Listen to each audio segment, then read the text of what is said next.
There we go. Yeah, now we're all lined up Yeah, sorry about all in that. a I've got row. racehorses behind me. Yeah, they're very pretty. Is that a real picture? Is that Yeah, like a it's a painting or photo. a picture? Yeah, it's a Wow. yeah, it's a photo. One of those. Well, you can't see because of the glare of a window, but one of them's a horse my wife and I own. So No Oh, way. wow. yeah, Wow. How recently was that taken? uh, last August of 2024, he Oh, wow. So won. you have a horse that's An in active the prime of horse. its career at this point. Yeah, he won Whitney, which is a really important race at Saratoga, and then ran in the Breeders' Cup. So kind of an That's exciting, amazing. yeah, pretty Is exciting this, thing. have you had one before, or this is the first one? Uh, we've had a few, but nothing that's near as accomplished as he. We just retired him, but nothing as accomplished as he. And does he That's have any so like cool. successors who are waiting in the wings or? One that's kind of up and coming, a filly that will run in Keeneland in a couple weeks. So we're excited about her as well. So it's we breed and race thoroughbred horses. That's what I was doing in my stint between Leggett retirements. So Wow. I would say you have a high level of success. Yeah. Yeah. yeah, a lot more interesting than the betting industry anyway. Hey No, now. We got a watch lot who of you're listeners talking here. to. No way. Now, Nowhere that near being as said, interesting. one thing we do like to do on this podcast is make sure we give all our listeners a few good gambling tips outside of each show.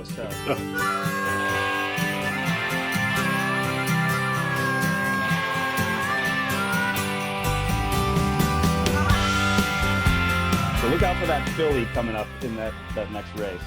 Quick Saratoga story. That's my grandparents, my mom's parents, they were from Saratoga. So mom grew up in Saratoga. And as kids, we would go there 1 week during summer vacation every summer. So I spent several visits to the racetrack, but mainly my brother and I would do a lemonade stand. So this is back in the day where I don't even know that lemonade stands would be very safe these days, but we had one right by the front gate of Saratoga racetrack, and you could tell who won on the races that Oh, day based on absolutely. yeah how much they paid for their lemonade. Yeah, it's interesting, Jeff, Keep the that change. we were at Saratoga not very long ago, and driving out of the back parking lot, there's a kid with a lemonade stand, and I promise you, lemonade costs a heck of a lot more now than it did when you were selling it, and I think he was doing really well. So he had Yeah. a long line of successful gamblers. So, yeah, Yeah, that's hopefully he had as good a investor as we did, which is grandma, who bought all the stuff, made the cookies, made the lemonade. We were like, this is the greatest invention ever. Business, this is so absolutely. cool. It's Yeah. free, and people just Cost of give you goods are money. zero. Yeah, that's how it works. It's amazing. Yeah, if profit margins are just that easy. Yeah, business is so simple. You These just days they probably got one of those credit card readers that they're spinning around. well, that's so cool. Congrats on the horse. That Yeah, is Yeah, very cool. amazing. That's a great Zoom backdrop. It Yeah, yeah, comes thanks. with an awesome story. Well, our guest today is Karl Glassman, who is the chairman and CEO of Leggett and Platt. Leggett and Platt has been around since, I believe, 1883. It is an industry stalwart. It is the largest component supplier to the entire bedding industry. They are also, I believe, the largest contract manufacturer to the bedding industry, or certainly one of them. And they have incredible visibility into the entire value chain, everything from pulling the wire that ultimately becomes springs to, in fact, even steel. Like how raw. Well, I'll let Karl answer that. But they have great visibility across the entire value chain of the mattress industry. And Karl has been in many roles at Leggett and Platt over his many decade career, and has just an incredible perspective. And more than any of that, he's one of the most well respected and highly regarded individuals in the industry. There's no question, Karl, that your reputation and specifically your reputation for integrity in all of your business dealings precedes you uh, with flying colors. So we're delighted to have Karl here as our guest today. And Carl, I'll throw it to you just to say, did I miss anything in your background? I'm sure I did, but Yeah, that's why I will tell you I'm not very important. So I mean this, I struggle with this because people are very kind to me and make me out to be more important than I think I am. So oh, go, come on, come have on. No, at it. I'm not going to add much. your I, reputation I, precedes you, and I get as an your award, legend. Mike, for being around a long time. So I get the old age award. That's the guy that can't Well, retire award. well, you did pull a little Tom Brady, I guess. Yeah. Not as successful as he did it, I promise you. But, I think your time in between roles was actually more successful than his. I don't even know what he did in between his coming back for retirement, but you went into a whole other industry with the horse racing. Yeah, and had more success than a lot of people have over a decade-long horse racing ownership career. yeah, Correct. yeah. Thank you. No, Mike, I appreciate that. Yeah, it was very kind of you. My parents would be proud, and I'm humbled. So, it's, yeah, yeah thank you. I, the industry is very important to both me personally and certainly my family that's preceded me. Um, Worked in the industry. I'm fifth generation in the bedding industry, so it's in my DNA, and it's important to us, and it's important to the company. And I appreciate you and Jeff facilitating this and giving us an opportunity to have our voices heard. So thank you very much. Yeah, and Mike, I've got you and I have interacted just briefly on the periphery a couple times, but Mike, what you and Jeff do for the industry, I think is really, really important. So thank you for asking us to be involved in this, but more importantly, what you do, holding people accountable, saying that the consumer clearly deserves the benefit of their bargain. And that's just kind of a human need. And people discount mattresses, but they're important. I mean, it's an intimate purchase. And so thank you for what you guys have done. Well, no, Thank thank you you for very saying that. much. That means a lot coming from you, especially. So, yes, we appreciate it, and we do feel strongly. It's really timely conversation, and the work that you did with Leggett. I mean, let's get into that because I think the work that you did that precipitated this conversation is so timely in this regard as well. So, just for the listeners' benefit, your recent testing of Amazon mattresses, it revealed widespread failures of basic flammability testing. So I'm curious, for starters, what motivated you guys to do this research, and also how were these particular models chosen? Yeah, it actually, the flammability issue isn't where we were headed. It was a durability question. So what we did is we identified a series of mattresses that we spent some time on Amazon, and most of them, admittedly, are sold by third parties. So they're third party sellers posting their products on Amazon. So we took the products that had the highest star rating that Hmm. looked like it's very difficult to do an assessment of volume, but we were trying to through a third party try to find out not only which the mattresses that had the highest star ratings but also had the highest volume associated with them. Yeah, the And number we of reviews. Yeah, exactly. So we brought them in to do durability analysis, and once we started that, we it became very apparent that there was no compliance to any of the U.S. flammability laws. Said differently, there were not socks below covers. The durability wasn't the same. So we're a certified burn lab. So we burned the mattresses ourselves and thought, my goodness, I mean, the failure rate is so high that we need we don't want our own credibility to be questioned. So we sent them out to a CPS C 1633 certified lab, which is Elements Lab in Minneapolis, and Hmm. they burned the same mattresses. So we actually bought two sets, and they found the exact same failure rate that we did. But it really wasn't a flammability assessment, it was a durability assessment initially. We're also concerned about the chemical composition of what these mattresses contain. You know, that the foam requirements are different. The foam certifications are rigorous in the U.S. So I mean, there's some carcinogens that used to be in foam pouring in the United States that are now prohibited by law, but are very common in some of the Yeah. Asian markets. So we were trying to do that assessment as well. But the flammability issue was the one that really stuck out because of the consumer exposure to that. Where do those other assessments or those other initiatives stand? Are those still progressing, like assessing durability, assessing chemical content, and so The forth? durability of the mattresses certainly aren't up to U.S. standards. That is more subjective.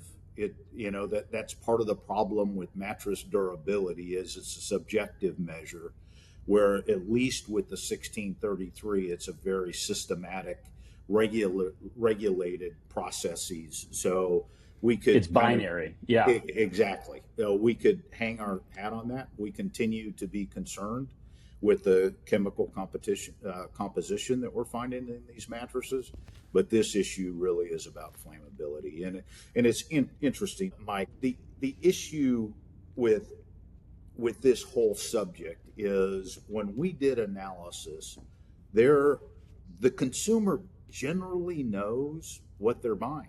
So these mattresses, on average, had a retail of $233 at Queen, well below the U.S. average. What we found is the Hmm. consumer knows that they're buying a mattress that isn't as durable, and they have an expectation of a shorter lifespan than they would of a U.S. compliant mattress that they feel has some brand integrity behind it. So, Hmm. I can't blame the consumer as much as the element that the consumer doesn't know, and that's the flammability exposure. They don't know that what's in their bedroom or in their child's bedroom is a highly flammable product. The 1633 flammability test is a 30-minute test where the product has to be exposed to an open end, it's a T-shaped burner, and it flames coming out of both sides, and you've got to withstand that for 30 minutes. And these mattresses were fully engulfed in some cases in 2 minutes. So, Yeah. I mean, it's incredible how highly flammable they are, and they can contribute to flashover, which you both have seen those videos. That's about as scary. I mean, you just can't get out of a room where there's I've seen it in flashover. Right. person. Yeah, I mean, luckily it was in a burn test, but I've seen it in person, a mattress that failed the open flame test. And it is frightening how fast and how furiously those Absolutely. flames light up. And it is an intense heat. And that's what the consumer doesn't know. That's why Yeah. we've taken this position. We notified the CPSC in July of last year. We notified Amazon. Um, Amazon was non-responsive. CPSC said thanks for the information. They did do a recall of two of the mattresses, but kind of under publicized. Didn't do a Hmm. whole lot about it, and it's been 15 months, and many of these, some of these mattresses, there were 24 mattresses burned. You do 3 burns, so there were 8 SKUs, let's call them. 7 out of 8 didn't pass. I mean, 85% Right. Hmm. failed, but Yeah, that's five, horrific. well, 5 of those 8 failed all 3 tests. So, I mean, Wow. this isn't on the Not margin. even close, in other Right. No, words. I mean, Yeah. this is egregious.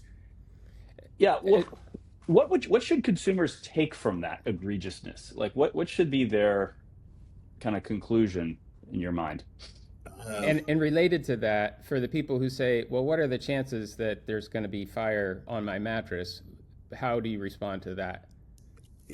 Boy, My wife and I have 3 children. We have 12 grandkids. Kids play with matches. Kids play with candles. I don't care how well you supervise them. Bic lighters are everywhere. Yeah, I mean, kids are kids, and these mattresses are in children's bedroom. They're in guest rooms. Yeah, I don't care how careful a person is. You don't know what's going to happen in your home. So there's exposure in every bedroom where these mattresses are located. When we Hmm. look at the failure rate and the magnitude of failure, bad stuff happens. It's not intentional. It just happens, and that's what's so scary. I mean, it really is. The answer to the question as to what the consumer should do, I believe the consumer should have an awareness of the 1633 test. And I know that a lot of retailers don't want to talk about mattress flammability, but it's real. A way around this, and I've got to give Mattress Firm credit. Um, we told Mattress Firm of this flammability issue. They took a very unexpected turn in that conversation. They said, well, wait a second, you have now kind of put legal liability on us. You've presented this test data to us that you presented to the CPSC. We therefore are legally liable. I'm not an attorney. My brain doesn't work that way. So they've taken the position they will no longer sell imported mattresses. Huh. That's a huge step. I mean Yeah. that's a big step. I mean, and I know they and most retailers in this country make sure that their vendors comply with 1633. They ask for 1633 certifications, but they don't on imported mattresses. And I think, I can't speak for Mattress Firm, but I assume their position is we can't trust the documentation that we're getting. Hmm. Um, so we've just said enough's enough. We're only going to sell U.S. produced mattresses. That's leadership to me. Yeah. No, I agree. I mean, this is the way I look at this is passing these basic flammability tests is literally the only legal requirement, as far as I know, to selling a mattress in the United States. That's right. So, how are these flammability standards typically enforced? Is it kind of on the honor system? Do you test yourself typically, or do you have to have a third party certification? And how are they monitored to ensure compliance over time? So what happens is the labs are certified, and a manufacturer, Leggett Platt, ECS, we have a certified lab. So Okay. we burn ourselves, and then we'll also send out to a third party lab. In this case, we just wanted a kind of belt and suspender certification. Many small manufacturers who have small lot sizes will only use a third party lab. They can't afford a burn lab. And the Yeah, they don't have their requirements, own. exactly. So then the requirement is anytime there's a specification change, you have to burn. And you burn 3 mattresses. There's three burns per SKU. So it's you don't want to change foam specifications. And how is that enforced? Who's monitoring? Oh, you had a specification change. Where's your receipts from the three new burns? Who's doing that, or who should be doing that? And how does it differ with an imported mattress from a domestic one? The CPSC should be administering it and should be regulating it. It sounds like I'm picking on them. They've got a lot to regulate, but they also regulate UL and a lot of other devices. Hmm. So that's the look. I don't think anybody is watching the imports. Got it. Theoretically, customs should be asking that question, but in today's world, my goodness, customs has Wow. got their hands full. So it's kind of a loophole in the whole system, is that because there are no like certified burn labs, for example, in Asia, I doubt it. as I far as don't know. I don't know that for a fact, but I yeah. doubt it.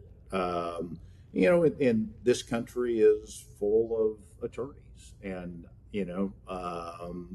plaintiff attorneys establishing a class. theoretically, if you can't certify to 1633, you have liability. It's a lot Yeah. Yeah. easier to hold a U.S. manufacturer liable than it is um, typically Asian manufacturer liable. Well, I think it's Yeah. really interesting that, to your point, what this study has done, and this podcast can hopefully help, it's eliminated plausible deniability for people who are selling these mattresses. I find it very interesting that Mattress Firm Hmm. recognized that and made a change, and yet Amazon did not even respond to you. So Amazon still has not responded? No, no. And Amazon Wow. initially kind of stood behind, well, we're not selling the product, third party sellers are. And when we sell on our platform, they're US produced, and we Mm. do demand 1633. Again, disclosure, I'm not an attorney, but I know for a fact there is US case law that Amazon is liable for what's sold on their platform. I So would think Well, so. I would think so as that well. case has been settled. So Amazon does in fact have liability, but But regardless of our lack of knowledge of the case law or what have you, I mean their claim to be arm's length on this, doesn't it go down the tubes when one of their own house brands was one of the ones that the CPSC recalled, the Amazon Basics brand? I mean, how, that's clearly not sold by a third party. That's made and sold by them, or at least made to order for and them. that particular recall was U.S. produced as well. So that they have some rigor that they need. Yeah, that they need to have some accountability.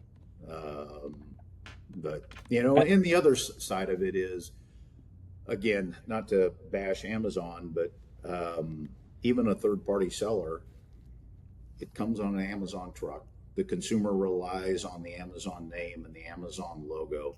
You would think that there's some brand equity and consumer responsibility through that perception. When you buy something on mhm. Amazon, you don't necessarily know that it's coming to you from a third party seller. And Well, and that's what that case law was all about. yeah, and you put a lot of faith in things like star ratings on the Amazon platform. I Right. mean, and of course those star ratings bear no reflection to whether or not this mattress would pass flammability testing, whether that mattress has dangerous chemicals in it, whether it has any durability properties, whether in fact it meets any of the kind of stated claims that appear on the product profile page on Amazon. There's Right. really no relevance because generally speaking, the consumer is not capable of assessing the mattress for those things. And particularly not after a couple of weeks of ownership, which is when they That's write right. those reviews usually. And Mike, generally what happens is when those products are sold on the Amazon platform, made by a U.S. Manufacturer, that U.S. Producer knows the liability rests with them, the producer.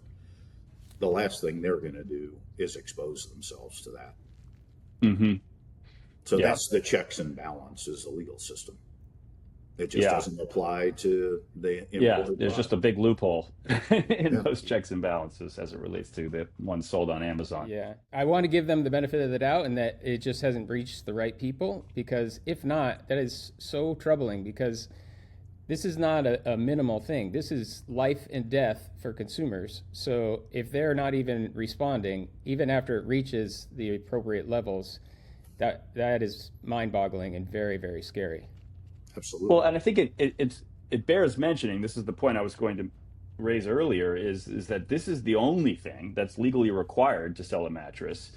Obviously, there are a whole lot of other uh, statements that a manufacturer makes on Amazon about the products that they're offering for sale there that are in no way legally monitored. So if this is one that has severe legal repercussions and is actually law, what faith can a consumer put in any of the other statements that are basically voluntary, kind of, or even just marketing beyond? I mean, Certipure is a good example of something that consumers put Right. a lot of faith in and that we consider to be a really a valuable. I'm glad we have that Certipure standard that we can kind of that consumers can put some stock into. But but that is ultimately a standard that I'm sure has very similar loopholes when it comes to mattresses that are being imported, because the enforcement of those standards becomes much more difficult when you're talking about international manufacturers. And there is a lot of kind of honor system and voluntary adherence to those types of things. So it's hard to imagine that consumers can put much faith in those types of statements like our foams are Certipure when Absolutely. those same companies are are not even doing the one thing that they're legally required to do, and Completely are agree with you. And many of the other measures are purely subjective.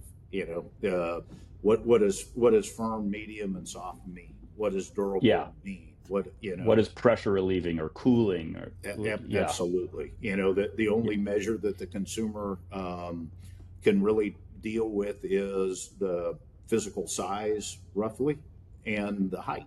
You know, yeah, the consumer can measure 8 inches and 10 inches.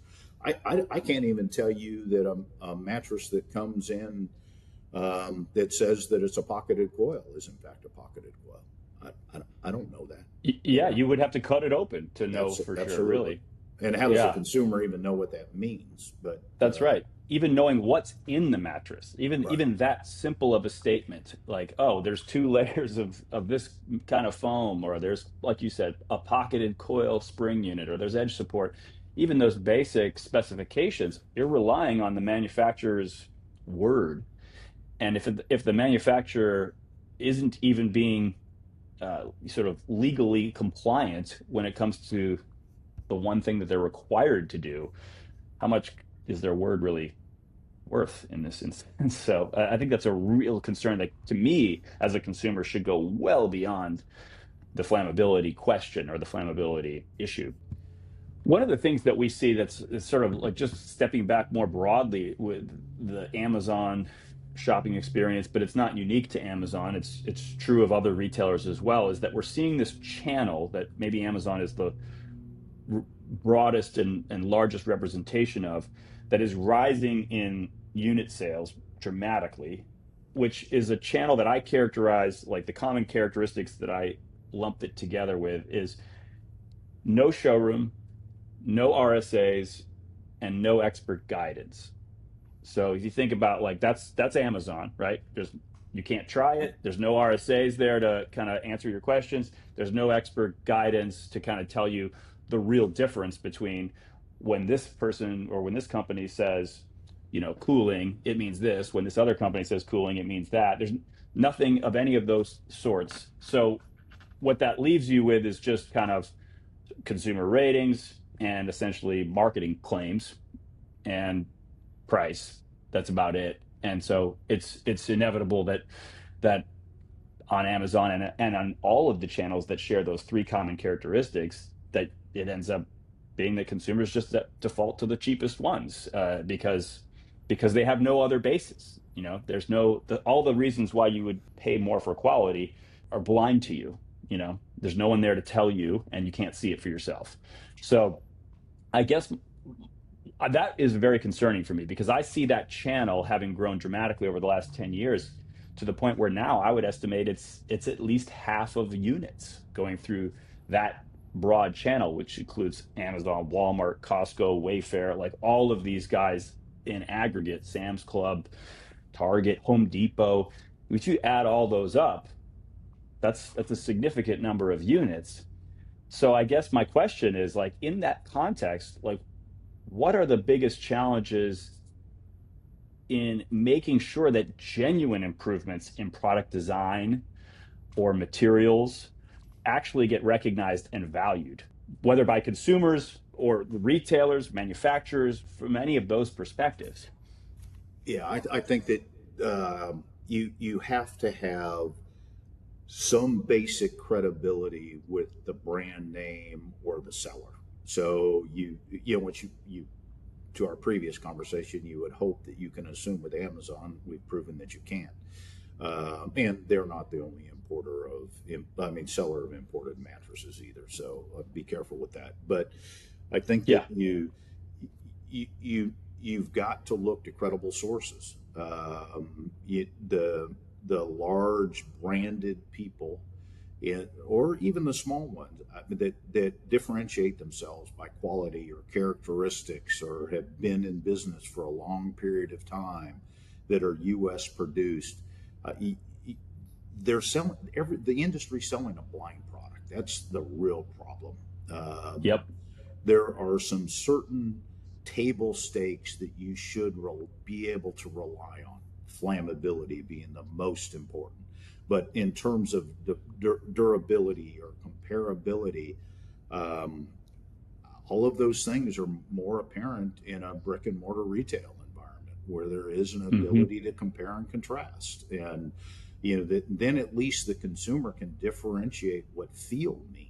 Hmm. In many of those other methods of distribution, you can't even physically lay down on the product. So every Right. interaction that the consumer can have with the product in advance of purchasing the product, I think, is to the consumer's benefit. And Yeah. buying from it's a product that the consumer, a purchase that they make roughly every 7 to 10 years, so they're not going to have connectivity with the brand generally, or even the seller, but they need to have as much innate credibility with whoever that entity is as they possibly can have. Yeah. So, you know, That's a it, really it, it good point because we see this with these recalls, for example. The brands that Amazon recalls, they're not brands that anyone's ever heard of. There's almost no brand equity in any of these brands sold on Amazon. Well, at least the ones doing significant volume on Amazon, there's no brand equity in these. So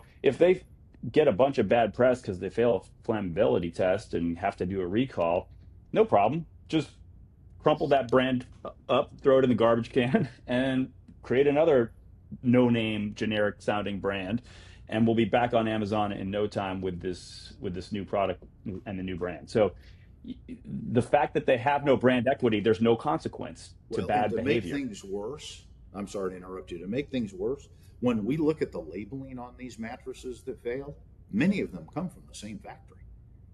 Hmm. Right.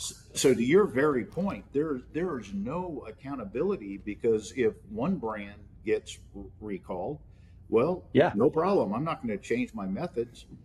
I'm just going to put another label on it, and then exactly. I'll do whatever I need to do to get higher star ratings on Amazon, and then I'll create another flammability monster. And Yeah.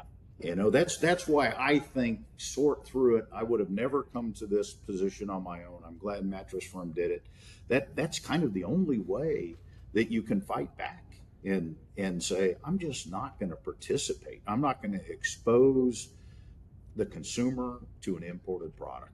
I mean, at the end of that's about all you can do. Hmm. Yeah.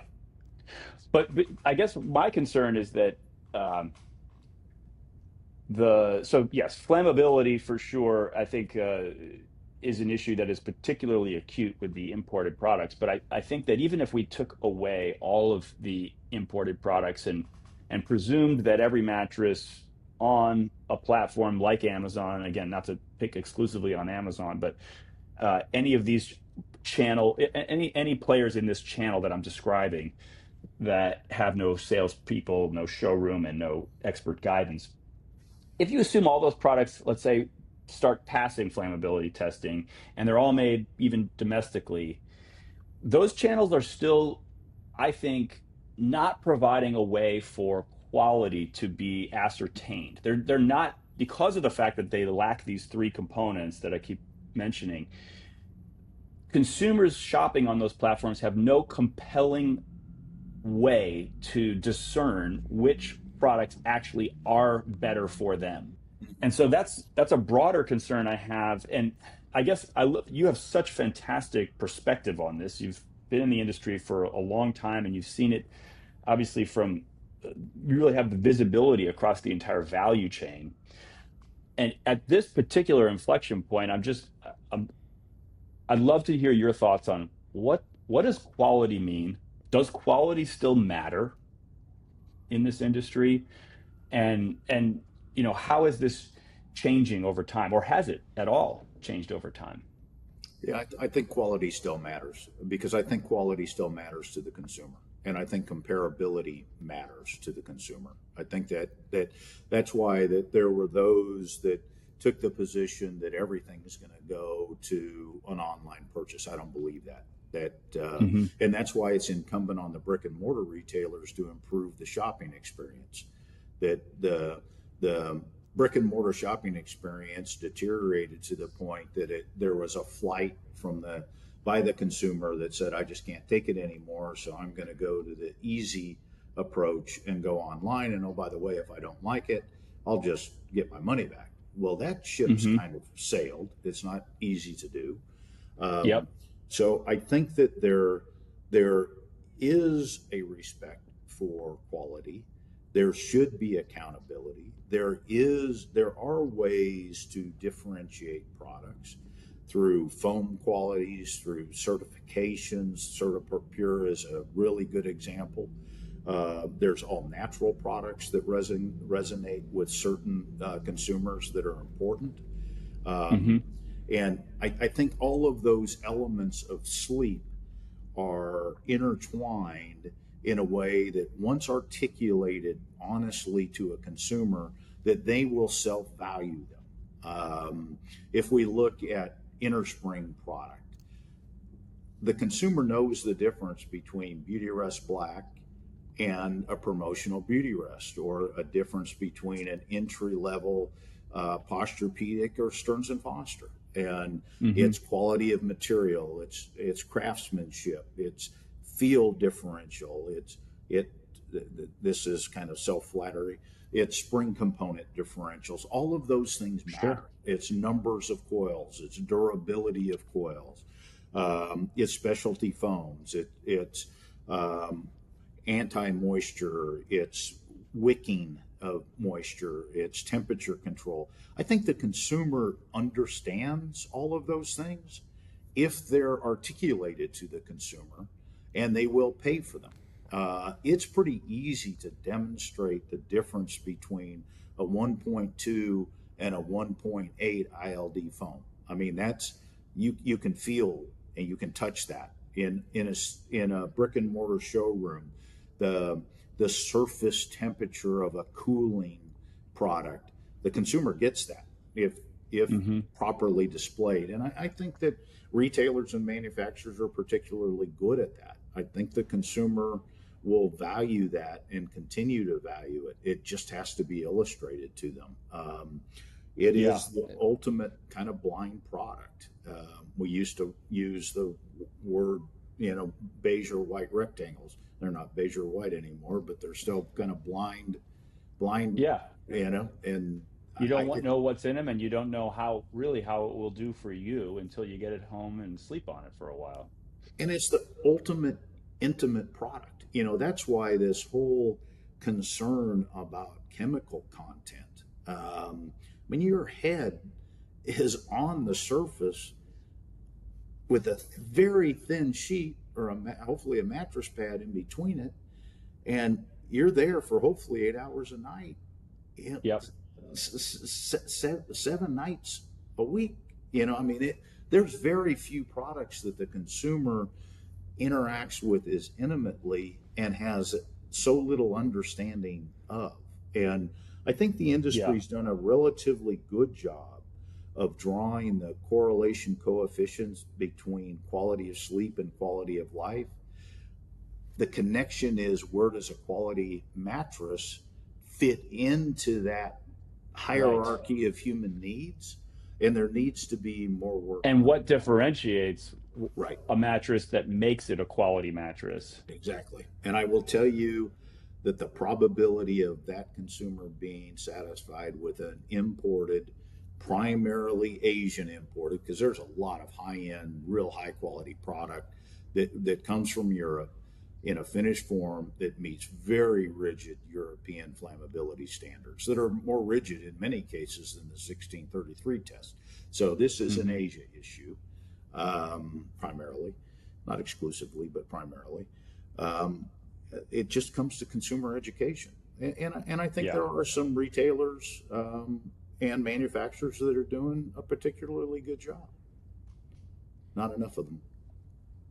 I really appreciate the work that you guys are doing to help bring to light some of these differences. It makes a huge difference, I think, to know this, to have the data. We want to do what we can to relay this message to consumers who need to hear it, as well as to retailers and manufacturers who may not be aware of it as well. So thank you for not only doing the work that you did, but coming here and being on our show today to share this work with the industry and with consumers. Well, thank you for giving us the opportunity. And at the end of the day, nobody is served if the consumer is not served, and the consumer is not safe, and they can't trust the product.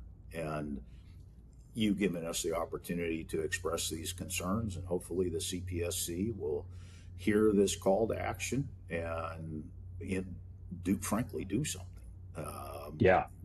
It's going to take consumer complaint and consumer awareness. I use the analogy: not many consumers would use an electric blanket that didn't have UL certification, or use a hairdryer or a sink that wasn't UL certified. We need to get 1633 and the flammability awareness and regulation to that level, because it is truly a life or death issue. So thank you for giving us the opportunity to talk about it. Oh, my pleasure. We do feel strongly it's an important purchase for people's health, and I think the work that you are doing is very much part and parcel with what we think is incredibly important for the industry right now, which is to really educate the consumer on the fact that quality is a real thing when it comes to mattresses. Absolutely. They are not. This is right now. They're getting faced with this impression that you can get the same features and benefits in a $3,000 mattress for a $300 mattress, and they're coming away with the impression that there is no distinction between two mattresses, and that is couldn't be further from the truth as it relates to the product as we know it. And well, we appreciate you being on the show, and thank you for your time. And till next time, we hope everybody out there sleeps well. Yeah, thank you, guys.